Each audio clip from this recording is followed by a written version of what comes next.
morning, Mr. Thomas. Today's question is, how can a business integrate custom software into its existing workflows? Yeah. Thank you, Lavanya. Good morning to you also.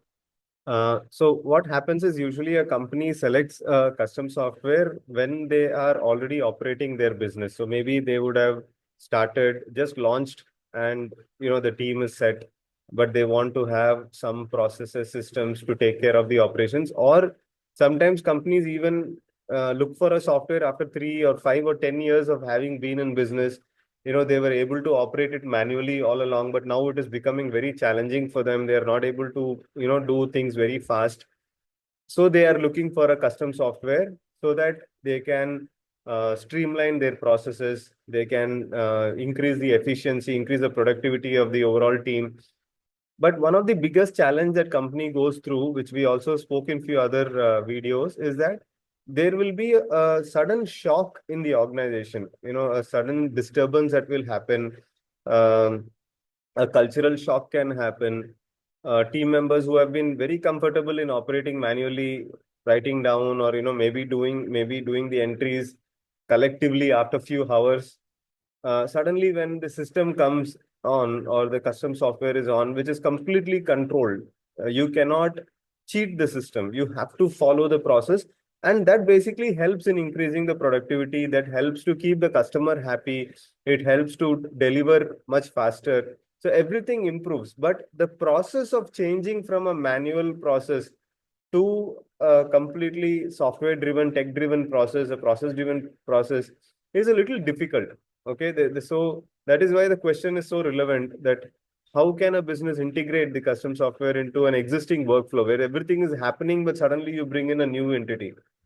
So the best way to do it, one of the best ways to do it, is to plan for a parallel run. That is, the company will continue operating it in the manual process or in the methodology that they were using before. And parallelly, they will also implement the software, maybe for a particular department, or maybe for a few orders or few of the projects, and parallelly run it either through the same team, or allocate a new team for it, or relocate a team from another team, bring a team to ensure that the implementation is happening parallelly without affecting the existing business. There have been many case studies in the past where companies which have tried to implement a software, since they did not do a parallel run and they try to bring in everything all of a sudden, it can actually affect the deliveries to the customer. It can actually affect the production, whatever the company produces or serves. And it can slow down for some time, maybe a few weeks or few months. So it's extremely important that there is a parallel run that always happens, so that the current state of the business is not getting affected.